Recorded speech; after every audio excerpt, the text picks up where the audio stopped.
roast beef was good with it. Omen Podcast After Dark starts now. Isn't any rule that says that I can't come over here and fart on your entree. Welcome to Home Podcast After Dark, a Home Podcast. My name is Adam. You all know my co-host, Jordan. Jordan, I got something to say, and I'm saying it directly to you, mister. You're in big trouble. Big trouble. I've never felt more in trouble than after I watched this movie, so I'm worried you're going to fart on my plate. I'm worried that we're going to have to talk about this for an hour, and I might not make it through, but we'll see how it goes. The character's name who says that is Dennis Farina, as playing Henry DeSalvo. Just one of the many great character names in this work of art. Jordan, in the words of Snake? Dr. Ian Malcolm from Jurassic Park, they were so busy trying to decide what to do that they never asked if they should do it. It's not exactly the quote, but pretty close. It gets the gist of it, yeah. It's the ethics of this movie. Yeah, for sure. We are talking Big Trouble, which is a movie with Tim Allen that came out in 2002. And I didn't know this existed, actually, until you told me about it. Big Trouble, you know what I call it? Big Stinker. You said not to tip your hat, but you're tipping your hat pretty quickly. Well, you know what? What we could do? What's that? I'm on Wikipedia right now, and it seems like there's multiple things that say Big Trouble. Do you want to just cover other things named Big Trouble? Big Trouble in Little China comes to mind, obviously. Well, yeah, but it looks like there's some like newspapers and books and stuff. Okay. Yeah, I mean, maybe for a next Home Podcast After Dark, but yeah. This one, we've got our work cut out for us here. Jordan, the reason that I originally thought we should cover this was, and this is a story kind of related to one of my coworkers. She's never going to listen. I don't even think they know I have a podcast. And well, they have to pay for it to get to this one. Yeah, you're right. Yeah, so we're like 5 steps away, so it's not going to matter. But one of my coworkers, we were I was in the UK a month or so ago, and she was talking about like her favorite movies. She's like, oh yeah, we all have movies that we watch with our families. We were talking, like I said, like, yeah, my family likes to watch The Wizard of Oz. And she's like, yeah, a movie that my family really likes is Big Trouble with Tim Allen. Frickin' way. And I was like, Big Trouble? I was like, I'd heard of it. And she's like, yeah. I said, is it pretty good? She said, yeah, it's pretty good. I think people don't like it because of the 9/11 stuff, but it's funny. I actually have 3 copies of the DVD at my apartment right now, and I was like, why? And she explained in kind of a long-winded way of why she has all these DVDs, and yeah, it's just like, it's stupid, but it's pretty funny. I like that she is saying it's only okay, but she has 3 copies of it. She didn't want to back it too hard, but at the same time, I could tell she's a fan. So let me just say, I wasn't thinking too much about the 9/11 stuff because I didn't read anything beforehand. Yeah. It did not matter. It did not make it a better movie without information. We'll get to that. But yeah, so with that kind of quasi endorsement in mind, I was like, all right, I got to check out this movie because it's got an insane cast. I mean, the cast was solid for 2002. Definitely. But looking right now, 2019 or whatever, it's a even crazier cast with what some of these people have gone on to do. Oh, good, there's a car horn going off. But yeah, I mean, how do you want to approach this? We have a lot to talk about. I want to tell you the first thing that I will say. The one thing that I did like about this movie has nothing to do with this movie, and I was watching it on the Amazon Fire TV, downloaded it there. Paid, I don't know, it was like $4.52 or something like that. Oh, man. I am very sorry about that. Well, here's the thing. So, for some reason, my TV was having a bunch of trouble and it wasn't working. So I moved over to the computer, and it was working, but it was very quiet. Come to find out, about 3 days later, I get an email from Amazon that says, sorry that you were having trouble watching the movie. We've already refunded you your money. Oh, okay, that's nice. I didn't even complain. Yeah. I didn't even say anything, and somehow they knew that something went wrong and refunded me the money. So that's good and bad, I guess. It means they're watching you a little closely, but it also means you didn't have to pay $5 to watch Big Trouble. That's right. So that I will put that in. I guess I'm going to put it in Big Trouble's good graces. Jordan, fun story. I watched this on my birthday. I was heading into the office, and it was the only DVD I had on me from the library, so I popped it in, and I thought, I should have watched any other movie as I turned 29. But memorable, I guess. At least both of us didn't have to pay for it, right? That's true, yeah. Just taxes. Just tax dollars, yeah, exactly. Well, I mean, so you talked about how we want to get into this. We'll just do like the short taglines. We'll Sure. do like the short summary, move into the trivia. Like you said, there's a lot of stuff going on here. So, Sure, yeah. And then I don't know how much we want to talk through the plot, but we can do broad strokes. And I know you've got a couple of questions prepared, so. Yeah, we'll just come about it organically. Hopefully a lot of the plot, or what we understand of the plot, it's incredibly convoluted and stupid. We'll just sort of come through conversation. We won't have to do it beat by beat, because I'm not sure that I really could. Yeah, I couldn't if I tried. So Let's start with just the short synopsis here. I like the way that Wikipedia puts it, a way I would never put it, but it's a 2002 American gangster comedy film. This is what Denzel Washington thought he was getting into when he was in the movie American Gangster. Oh, man. Based on the novel Big Trouble by Dave Barry, a humor, satire, comedy writer, and former Pulitzer Prize winner. How do you like that? Now, Jordan, you don't know this, but next month I'm going to, in Minneapolis, I'm going to a literary festival because Stephen King's going to be there. And Dave Barry is one of the featured guests. How do you like that? So is there anything you want me to get to him while I'm there? Any specific questions? Well, you know what you could do? Yeah. The funny thing about this movie in this book is I'm sure this is something that comes through better in like literature than it would on a screen. So I was thinking that, but it can't be that much better. Well, it's funny because there's this genre of book that my father-in-law really likes. So it's like Carl Hiaasen, Dave Barry, and he actually wrote a book that's pretty similar. It's all this stuff, weird, wacky stuff, and it all comes together and they all tie together or whatever. So what I'd really like you to do is buy a copy of my father-in-law's book that I edited and made the cover for, and then go ahead and present it to him. Your father-in-law wrote a book? Oh yeah, he's written like 3 now. Are you going to leave reviews for them like you do mine? If they're good. I mean, I don't know. It depends on if they're good. What's the title? All right, so he's got 3. Also, keep it to this is not unless he's paying us money for this endorsement. Like, let's keep it short, okay? But I do want to know that. So your father-in-law is writing Dave Barry-esque. I also equate this a little bit with Elmore Leonard, which I guess I'll talk about later. But Elmore Leonard is an author that. Well, I'll talk about Get Shorty, which is the better version of this movie. But go ahead. All right, so the first one is called The Incident. Okay. You'll like this, though. It does take place in Houghton Lake.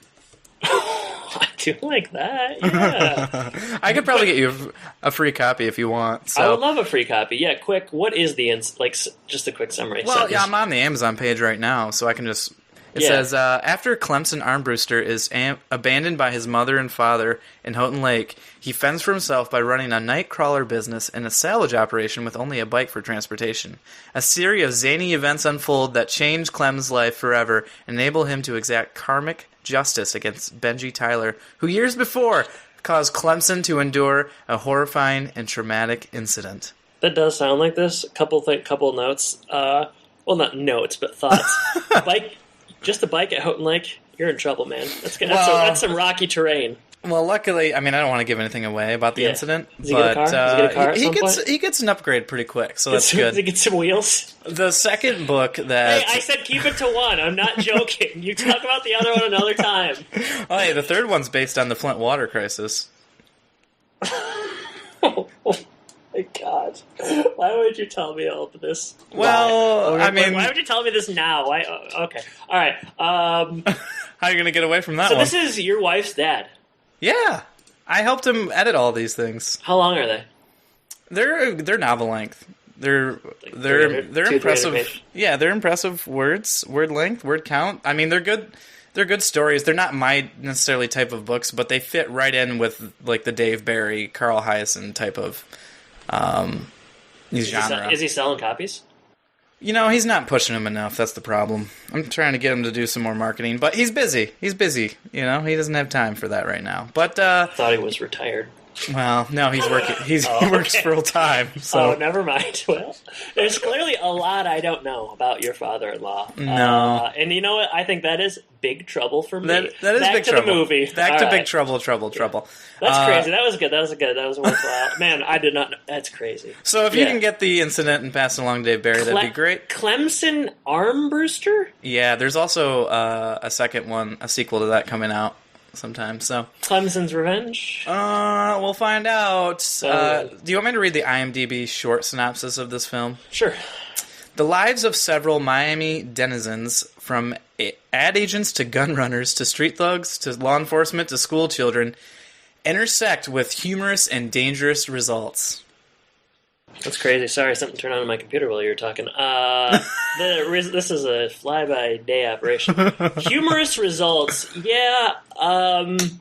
Sure, man. Yeah, that's I guess how you would describe this. Humor is a subjective, and this movie will really remind you of that. I'm wondering, so I go to Miami on a work trip in about a month and a half. Hey, man, Do you be think careful. Do you think it's going to be like this? Watch out for those toads. I'm worried. I'm definitely worried. So, all right, let's start diving through the trivia. What do you think? Yeah. Or no, taglines. I'm sorry, taglines. Yeah, let me do some taglines. right. Okay, I got 3. So also, well, okay, let me go through the taglines. First tagline: These people are in big trouble, and then there's a colon, and it's their names. It lists all their names. Yeah, the poster for this movie. There's a poster that's actually kind of cool. I don't have a way of sending it to you right now necessarily, but it's like an outline, a silhouette of all of the people in the movie, and then it has numbers, and then the numbers to the right correspond with their names. It's actually probably the coolest thing about the movie. It's just well designed. But that's the first one. Second one, a comedy from the director of Get Shorty and Men in Black, which, yeah. Not really a tagline, but a description. It's a description. This is a tagline, however. They have 45 minutes to save the world. They need 46. So, I mean, the Big Trouble one, I guess, is the best one. But I think I like the third one the best, actually. Really? Okay, interesting. Yeah, I mean, so the whole time I was watching this movie, I was thinking this is just like Get Shorty. And have you seen Get Shorty? I have not. Okay. You should watch it. It's good.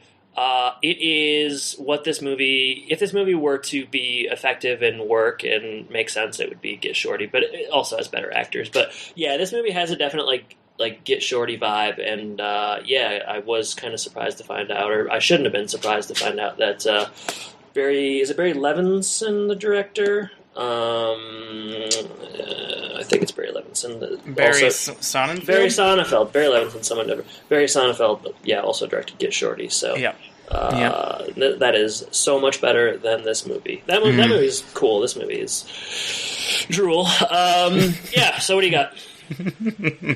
Drool. All right. So you alluded to the September 11th stuff. The film was scheduled for release in late 2001. It was delayed after the September 11th attacks due to the terrorist plot lines. So we'll talk about it later, but there's a nuclear bomb and stuff. So right. I mean, like you said earlier, I'm not saying that didn't probably hinder this movie's box office and so on, but this was never going to be a movie that made very much money. So it's just too zany to be very effective. And I don't know, even Tim Allen in 2002 isn't probably a major box office draw unless he's in a Santa Claus movie. So yeah, 9/11 is it was delayed because of that, but I don't know. It's not like it swallowed the movie whole or anything. No, definitely not. The good news is that the director, Barry Sonnenfeld, is that how you pronounce his name? Sure, yeah. He delivered the film to the studios $1 million under budget. Yeah, pretty good. And it showed. Pretty good. I wonder if that extra million would have made it good. Probably. Yeah, it made a big difference. Yeah.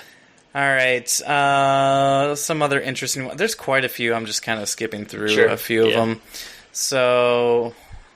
in the movie, you get Martha Stewart for hallucinations and such. Yeah. In the book, it was Elizabeth Dole. Is that Bob Dole's wife? I'm guessing. Why didn't they try to pull that one off? Because in 2002, Martha Stewart was so hot. Super hot. Pre-prison. Yeah. Pre-prison. Yeah, now she's post-prison, still hot. Yep. All right. You mentioned Get Shorty, Dennis Farina, and Rene Russo are both in that. Katie Holmes originally was supposed to play the role that Zoe Deschanel plays. Same movie to me. Doesn't push the needle at all. DJ Qualls and Zoe Deschanel both starred in The New Guy in the same year. Let's get through these. The New Guy and The New Girl? I watched The New Guy at my birthday party in 2002, so I do have a soft spot for that movie, but yeah, it's not that good. It's better than this, though. Did you say it was your birthday again? Yeah, 2002. So 2002, you watched that movie. I always watch DJ Qualls movies on my birthday. You didn't know that? That's weird. That's super weird. What's another DJ Qualls movie? I don't know another movie, but he's in The Man in the High Castle. Road Trip is another DJ Qualls movie. I'm watching that next year. Man in the High Castle, is he a Nazi? No, he's kind of part of the resistance. Good show. I like that show. Man, and what a resistance he would put up. He weighs like 60 pounds. No. Hey, he's got some work to do in that. Hearts and minds, baby. All right. When do you want to talk about this cast? Because it's a crazy cast. Yeah, well, I think we can talk about it now. I don't see anything else I really want to talk about, so. Okay. We were talking before, or maybe that was on air. I don't know. It's all blurring together. But this was a good cast in 2002, but in 2019, it's a crazy cast, especially when you consider like the subject material. So I'm just going to run through it very, very quickly here. Obviously, we have our patron saint, Tim Allen, Rene Russo, Oscar-nominated Stanley Tucci, Tom Sizemore, who is maybe a pedophile, Johnny Knoxville of Jackass, Dennis Farina, I don't know who Jack Keeler is, Janine Garofalo, Patrick Warburton, Ben Foster, who perhaps has gone on to do some of the best work of the bunch, Zoe Deschanel, Heavy D, rest in peace, Omar Epps, Jason Lee of My Name is Earl fame, one of your favorites, Sofia Vergara, Andy Richter, DJ Qualls of Man in the High Castle, and so on and so forth. So, I mean, like, all jokes aside, it's a murderer's row. It really is. It's crazy. And you watch the movie, you're like, wow, this person's in it. I did not know there were going to be this many people in it, so it just, like, kept coming. That's why I saw the poster and I was like, oh, this movie must be okay. There's a lot of good people, but these people went on to do better things. Were those Russian people anybody? Not as far as I knew. Well, yeah, Heavy D. No, I'm just kidding. Oh man, yeah, it's a real murderer's row. The movie. Well, we shouldn't. Stanley Tucci in this film. Got to be maybe the roughest role he's ever had. Well, don't step on the question that I want to pose, Jordan. And I'm going to pose it now, and then you can answer at the end. I want to know who is the most tarnished by their performance or their role in this film, who comes out at the end just, making an absolute fool of themselves, and who comes out unfazed, who kind of, stands tall, much like The Rock and standing tall. Who stands tall at the end of this movie? And The Rock wasn't in this movie, which was kind of a surprise to me. No, he wasn't, but...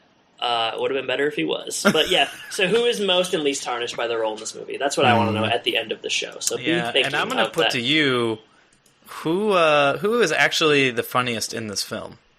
In this American gangster comedy. American gangster. For as far back as I can remember, I always wanted to be in big trouble. Yeah, okay, good questions. I mean, I don't even know what to say about this. Like, I guess we have to do a little bit of plot work. I have a couple of things I want to touch on. So the movie starts with this high school game of Killer, which, okay, so we talked about like 9/11 and stuff, but you can tell this was written before 2002 because there's no way, like with Columbine stuff happening in 1999. And that's kind of fresh in my mind because I think the 20-year anniversary just happened. But there's no way in 2002 that this game of Killer is happening in any high school. It was just really bizarre. I guess the game, and poor Ben Foster, who's really a great actor and has gone on to be in some of my favorite movies the last 10 years, is just this. He's Tim Allen's son. He's just this little twerp. And the game is you take a squirt gun, and everybody at school is playing it. I was 12 in 2002, so not that far away from high school. this kind of stuff was not happening. The only thing that was happening was paddles, I feel like. Sure, paddles. I guess that's the paddle thing is like you paddle young people. Incoming freshmen. Eighth graders, yeah. But this is like a squirt gun game where you just to be the killer, you squirt people with squirt guns. It was so obviously written by like an old man and what he thinks high school kids would do. It was kind of crazy. Do you think you ever went to high school? I mean, yeah. But I think that he was thinking, I don't know what he was thinking, but this is like obviously written by someone very out of touch. So they're playing this game of Killer, and that was like terrible. I don't know. And you skipped the start where they talked about Noah and yeah. Jason Lee looks like Jesus, and I was like, this is the last way I thought this movie would start. But yeah, he does look like Jesus. Jason Lee, he's all right. I don't know. This movie is impossible to describe because there are a gajillion people. And they all have their own plot lines that you follow. Typically, in movies like this, you got like two ABC, plot lines. yeah, right, you know? So you're following like 6 here. So yeah, it's a lot of back and forth and hard to really tie together. I mean, I guess if I were to try to summarize it, Tim Allen's a loser, but I don't really know why he's a loser. His kid thinks he is. He was a writer who lost his job because... And he's divorced, so that's why he's a loser. Oh, friggin' divorcee is the biggest losers of all. He won't coalesce to, like, his new boss, so he quits. Well, it's not even... Oh, yeah, you're right, new boss. I was thinking of the business he starts, the advertising business. Yeah, that fat guy from... Richie Rich. Richie Rich, and he's in some Seinfeld episodes as well. He plays, like, FDR. Mm-hmm. That guy wants, like, more boobs. Is that the deal? Yeah, he's coming... And who can blame him? No, I'm just kidding. He's coming to Tim Allen for kind of an ad pitch for, I think it might be a beer, and he wants just a girl with, in her bikini with big boobs and stuff like that. And Jordan, when he came in for a little T&A, he thought he was getting Tim Allen, but he was really asking for something else. Yeah, Tim Allen instead is trying to go classy, and it just doesn't work. What do you think Tim Allen... I guess he's probably excited to get offered this role. It's a lead in a movie with 1 million people that are famous. Yeah, I think the only thing that maybe sold these people is like, hey, this other person's going to be in it. Who do you think? Yeah, and Get Shorty. Probably like, how would you like your own version of Get Shorty, done by the guy that just did Men in Black, which Men in Black was Men in Black 2, I think. He did both. He did all 3 actually, but at this point he'd done at least the first 2. Men in Black 2 sucks, but Men in Black, the first one is cool. I mean, I guess he's probably excited. In any case, like, all right, you got a gajillion people, but Tim Allen's son goes over to Zooey Deschanel's house, and she lives in a mansion. Her dad's Stanley Tucci, and her mom is Renee Russo. Renee Russo I like her a lot. She's cool. Not really. She's fine in this movie, but she's good in all her stuff. And they're playing this game of Killer, and it's just like the whole movie is just like misunderstandings, basically. Nobody knows quite enough, and the plot just keeps on moving. Stanley Tucci is like, what is he, like a Wall Street guy, would you say? I don't know. He's got some sort of job, and he's embezzling from that company. So in the opening scene where Ben Foster is about ready to shoot Zooey Deschanel, there's also these actual hitmen there who are trying to kill Stanley Tucci. Yeah, for sure. Which makes it sound more serious than it is.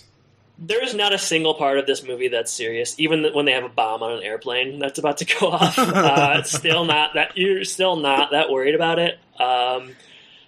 So I mean, I don't know. Things keep moving. Things keep happening. I mean, like there's Sofia Vergara plays the maid at that house, and she runs outside when she's sucking Stanley Tucci's toes. And I was so weird. And I was watching it on the train. I was like, if somebody looks over right now and sees what I'm watching, I'm gonna get arrested when I get off. That's when you just just flip over your phone or whatever you're watching on. I know, I should have. It was, I felt bad for her because it's really her. Yeah, I wonder if she thinks about that now. She's like, man, remember before I was really famous when I had to suck toes on camera? That's not great. Not ideal. So she's running outside, running away from this terrible human being that Stanley Tucci is playing. Yeah, right. And she runs into the homeless Jesus, Jason Lee, who's hanging out. in a treehouse. And He really his character traits are he really likes like Cheetos or something. Fritos. Okay, get it right. Yeah, that's good writing. You know. Yeah, just loves Fritos. He's really strong and pretty chill. I think he was sitting down with Barry Sonnenfeld, and he said, "What's my motivation?" And Sonnenfeld just tosses him a bag of Fritos, and he's like, "All right, got it, Done." Yeah. So. Yeah, I mean, they're all intertwined here. The police come. Janine Garofalo, cannot say her name, and Patrick Warburton. Daddy Warbucks is doing what he does, which is to say, like, he's pretty funny. I don't know. I just always kind of, because of Seinfeld, I just am always going to kind of think he's funny. So, yeah, he's very much doing what he does, but it was better than everything around him. They're playing, competent cop and inept cop, Sure. And she's the competent one. And so, yeah, they're trying to figure out what's going on here, and they see that there's a bullet hole, so they're a bit confused about what's going on. So, Yeah. I don't know. I mean, things are getting crazy. They kind of move on, and, I think we get Tim comes and tries to apologize, and we see that Rene Russo and Tim are hot and heavy pretty quickly. That And was then, the least believable part, is that like a 1999 Rene Russo would fall for Tim Allen. and then also their kids both love each other as well. So Yeah. there's your romance. Eat your heart out. I love that. Yeah, there's a lot of romance, and then Jason Lee falls in love with Sofia Vergara, and vice versa. Yeah. which was cool to see. And So cool. Meanwhile, I don't even know how these guys are. But you have Tom Sizemore and Johnny Knoxville, who are like convicts that broke out of prison. I'm guessing. I think they got out legitimately. I don't know. Okay, well, they got out of prison recently, and they meet Jason Lee at this bar in the beginning, and they're really bad guys, and they become sort of intertwined with the plot. And they're actually the big bads, kind of, I guess, which is, I don't know. I would say just Tom Sizemore is Johnny Knoxville. Okay. I'm Johnny Knoxville, and this is Big Trouble. And this is Toad hallucinogenic. I gotta say, Jackass is much better than this movie. Yeah, Jackass is kind of fun. Jackass is one of those things where... If you watch it now, it wouldn't be funny, but at the time, pretty funny. Yeah, I always wanted to think that I wouldn't like it. Like, I always tried to think I was a little above it, but then I would watch it and just laugh myself hoarse. So, I don't know. It's really lowbrow, but I guess it's effective. Yeah, you can't do too much of it either, and then it just kind of loses its... I'll tell you a movie we're not going to cover on this is The Ringer, where Johnny Knoxville enters the Special Olympics. Yeah, let's stay away from that one. At some point, I want to talk about this toad. I don't know when that's going to factor in. Hey, let's just talk about it now. Okay, so what is a toad? Like, there's just like this. Everybody ends up at this house at Tucci's house. Like, and I mean, pretty much everybody in the movie. Farina, Ben, like everybody's there somehow. And then there's this frog that shows up, and I don't know if this is a real thing or not. You live in Florida, so you'll tell me. But there's a hallucinogenic toad that squirts Tucci in the face, and he looks at his dog, and he sees Martha Stewart's face on the dog, which is, first and foremost, just really stupid. Also, kind of scary. Yeah, I just, I wonder what they thought audiences' reactions to that would be. I don't know. Just general hilariousness. Yeah, it was like something out of it looked like a South Park gag or something, sort of. It's super weird. I mean, this movie is zany as hell, but even that was just like, man, what are they, like, what's their tone? Like, what are they going for? And why is Martha Stewart doing this? These were all questions I had. Yeah, we didn't even list her in the credits that you were talking about, all these famous people, but she's in there. And she steals the show. As far as I'm concerned, that toad steals the show. That's true. Can't say I've encountered any of these, but I'm sure they exist. Mm-hmm. The dog has a real rough time with it. Who can blame him? What else? I mean... Yeah. The criminals all meet at the bar. They're going to steal some money. And I think the rich guy is there. Stanley Tucci's there to give some secrets or something. Tucci's there to give secrets. Yeah. He's got secrets on his company. And Jason Lee is there because this is the only place he can get a beer. And he can carry some stuff and get some money. Yeah. And they take hostages. They go back to Tucci's house. We get even more of the Toad, and everybody ends up there. People are in trouble. People are tied up. Yeah. There's shots got to go haywire. Yeah. Things really escalate, and I think they have like this big old suitcase type thing that has a nuclear warhead in it, and Yes. they continue to take that. They think the only way out of the situation is to fly to the Bahamas, so they're going to the airport with this big old warhead. Yeah, and they decide to take Zoe Deschanel. Hostage, good idea. Yeah, but also maybe a little creepy as well. a little sexually explicit. I don't know. I mean, if it was any other film, maybe you would get that. You don't get that in this film. Yeah, I guess they don't want you. They maybe act like it's not. It felt that way to me a little bit. But she is a hostage. We also get Heavy D and I think it's Omar Epps show up around this time as FBI agents. Yep. And they're already on this case. Yeah, they're on this case. Their joke is that they basically just like make up various statutes and try to outsmart people by calling it like Code 2 and things like that. They do that pretty much every time they talk to someone. Felt like it was in a different movie, sort of. It did seem like sort of literary, like the dialogue maybe would have worked in a book, but didn't work in real life. Yeah, I mean, I feel that way with a lot of this stuff necessarily. In a movie, everything is happening so fast that you kind of can't keep up with it. If you're reading it in a book, you kind of can sit in it a little more. So I think that's one of the biggest problems that we have with this film. Sure. Somebody else we didn't mention that's in this movie is Andy Richter is oddly in this. You know, one of the rare like Andy Richter acting roles. He is a security guard that is just kind of drunk, and he has a gun or something. He has though. a gun that he wasn't supposed to bring, and he like shoots, and you know him and Putty are together for a bit. It doesn't really play any real role, but felt like it was important to bring up. Let's just kind of wind this down. They end up on the plane. I don't know how. I mean, they get through TSA pretty easily. Oh, they pay the woman. They just pay people off, which again, in like a post 9/11 world, is probably the least believable part. They get on. Tim Allen somehow gets on.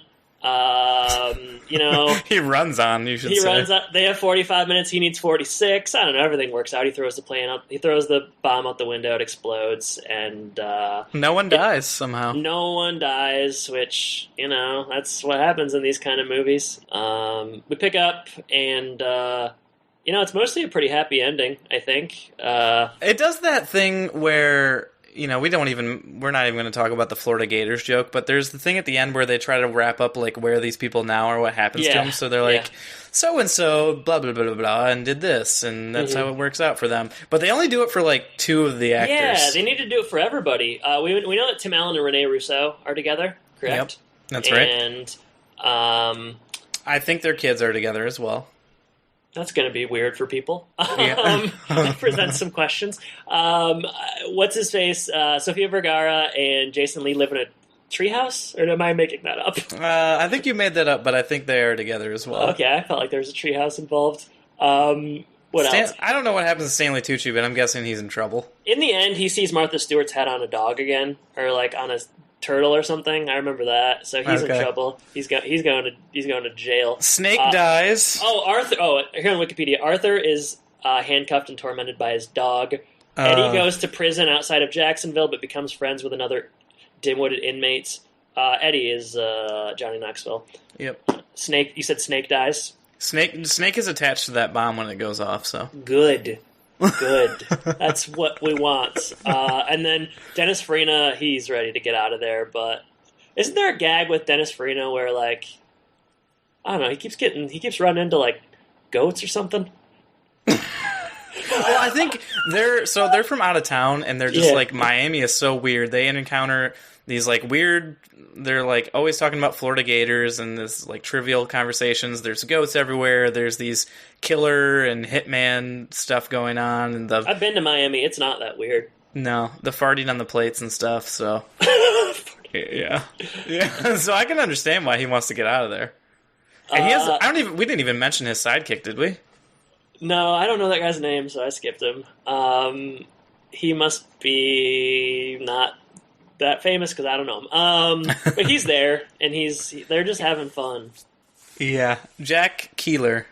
Oh yeah, Jack Keeler. He's one of the greats. And that's it. It's it's a long 85 minutes. It's not. You would think that would be kind of brisk, but yeah, it goes by a long time. This movie made $8 million on a budget of $40 million.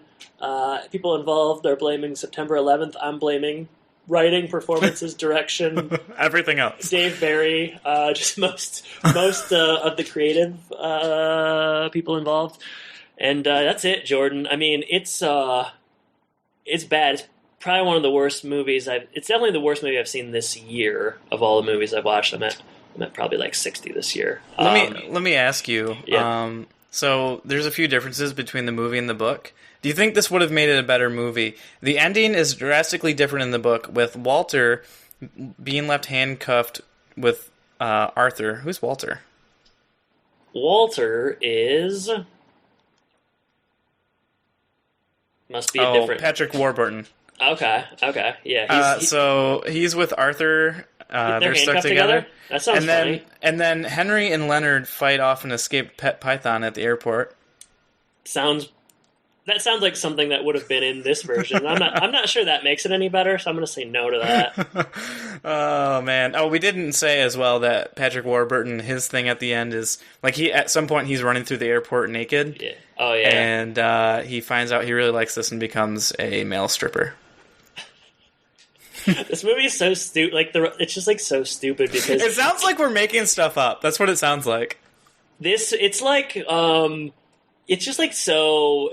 I don't wish it was any longer, certainly, but it's just like so poor, like thinly plotted that like, oh yeah, Patrick Warburton runs naked through the airport for like 5 seconds because of circumstances I don't remember.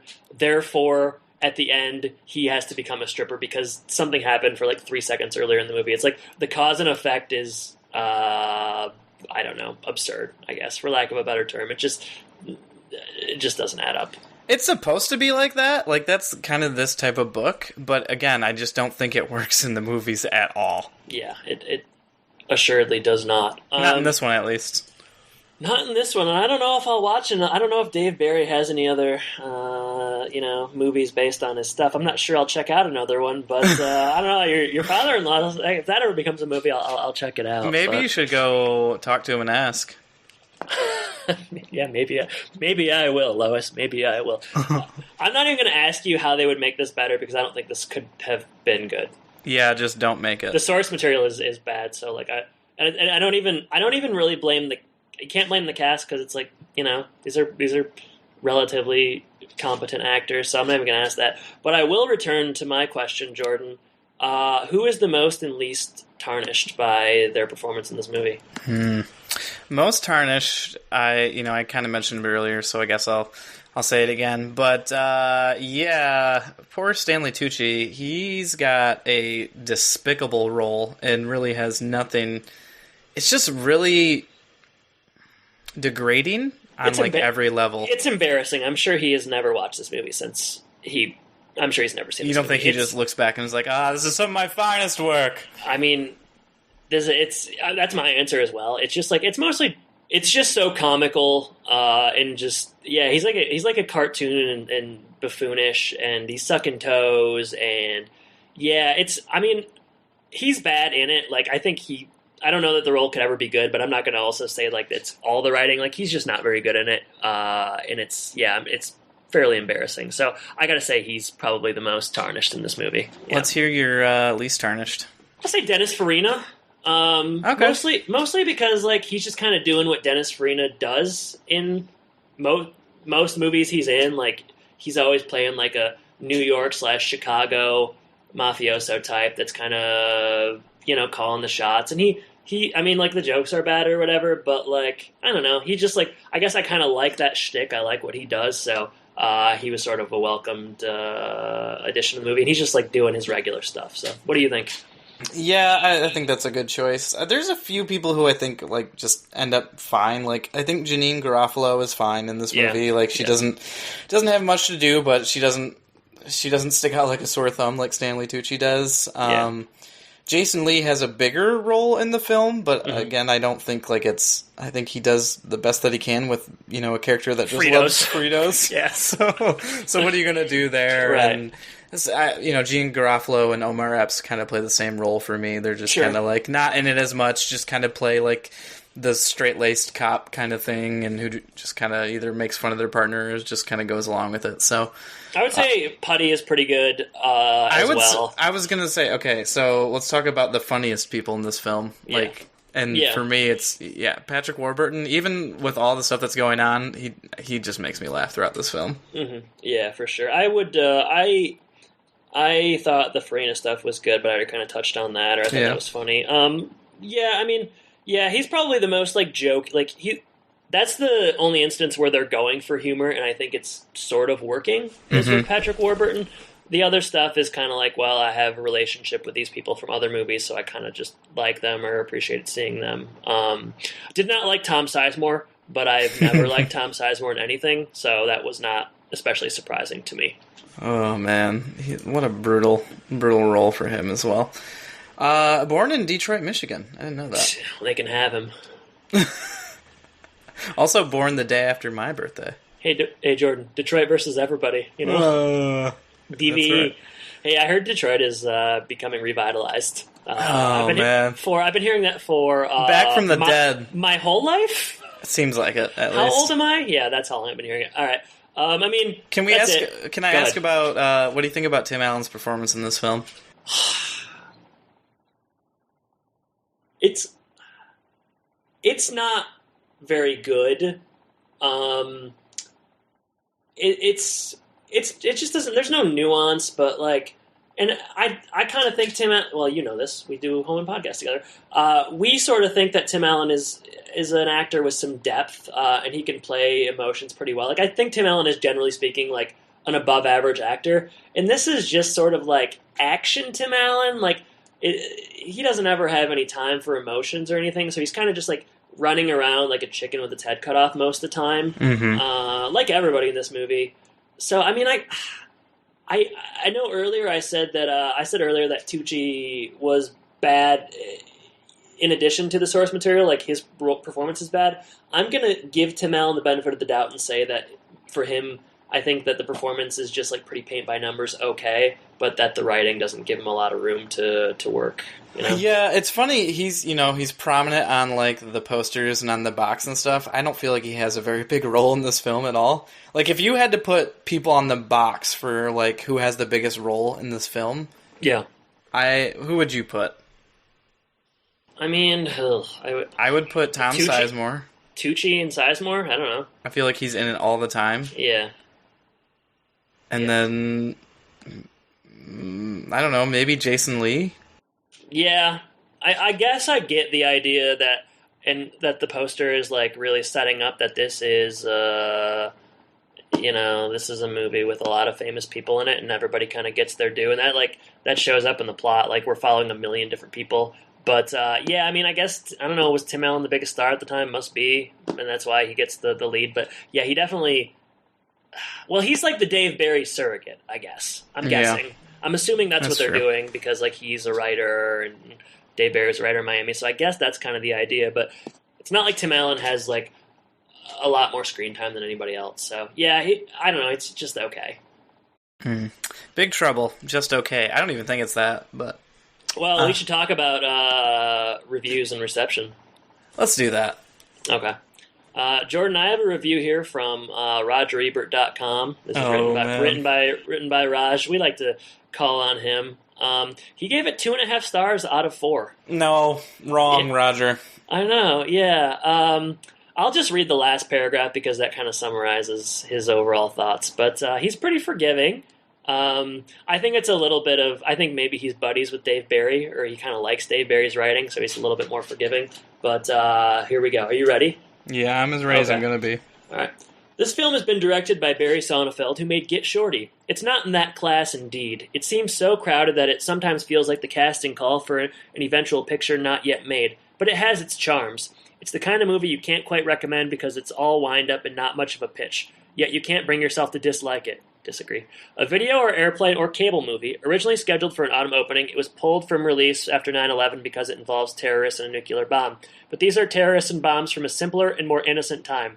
The movie is a reminder of an age when such plots were obviously not to be taken seriously. It's nice to be reminded of that time. So basically, he's yearning for a pre-9/11 America. Aren't we all? Oh, man. I mean, there's some interesting points there, but I give it a half star out of 4. How about that? I would have trouble giving it any. Like, I mean, I guess if you have to give it a half, yeah, that's what I'm giving Half it. for Putty. That's it. Yeah, half for Putty. Half because it wasn't too long. I don't know. Yeah, he's pretty forgiving, but all right. And then here's some Rotten Tomatoes excerpts as well. So it has a 48% on Rotten Tomatoes, which is Unbelievable, really. too high. 54% audience score, still too high. And let's just pull some here. So from Jeff Strickler of the Minneapolis Star-Tribune, in this clumsy attempt to merge farce with satire, the jokes repeatedly miss the mark. Mm-hmm. Agreed. Amen. Joe Layden of Variety. Like an overloaded aircraft at that security-challenged airport, Big Trouble moves forward in fits and starts but never manages to achieve sufficient momentum for a smooth, satisfying liftoff. I like the image there. That's good writing. That's good writing. Here's a positive one. Common Sense Media, Nell Minot. Sharp, funny movie for high schoolers and up. She doesn't know kids very well. She thought the killer game would appeal to the children and the Martha Stewart bits. Unbelievable. Here's the last one from zaptoit.com, which you like that website, right? I mean, it's definitely a bookmark. The worst thing somebody could say about Big Trouble is that it's too much like Get Shorty, which is one of the best reasons to go see the film. I could say 1,000 things that are worse than that. Oh Adam, let me ask you. Yeah. So, in light of watching a film like this, does this give you hope that some of the stuff that you've written or might write in the future has a chance to make it out there? You know what? It's a good question. I do think of that. Like, sometimes when I see a TV show like God Friended Me on CBS, I think, like, okay, well, that's gotten on air, so, like, why couldn't some of my stuff eventually see the light of day?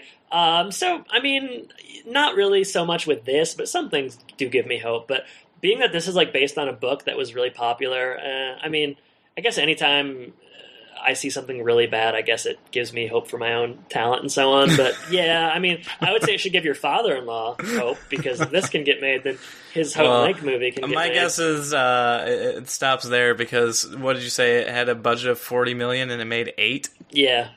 Ooh. Yeah, that's not so hot, is it? I mean, No. Do you think your father-in-law's seen this movie? I don't know if... I think maybe he heard of it and he remembered that it didn't work well on screen. Yeah.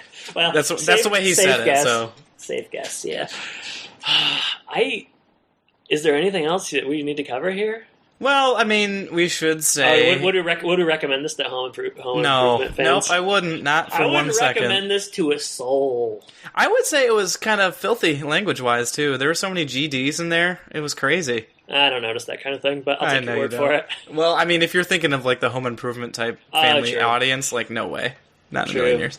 So, well, yeah. there's also that part where Tim and Rene Russo, like, it's, like, full penetration, so that was a little far. And they showed... Yeah, it was weird. That was weird. I forgot about that. Oh, man. My goodness. It's a terrible film. I think it's only PG-13, though. Yeah, I mean, it's 2002, so, you know, it's anything goes. It's the Wild West of movie ratings. All right, let's not belabor this anymore. Thank you for the people who pay for us to waste our time watching movies like this and then talking about them. We hope you enjoyed this conversation of Big Trouble. If you want to support the show going forward, you know how to do that. And, yeah, I don't know. Adam, do you have anything else you want to say? All I know is that Jordan, Tim Allen, Omar Epps, Dennis Farina, Ben Foster, Janine Garofalo, Jason Lee, Dwight Heavy D. Myers, Rene Russo, Tom Sizemore, Stanley Tucci, Adam Dietz, and Jordan Lyons are all in big trouble. See you next time.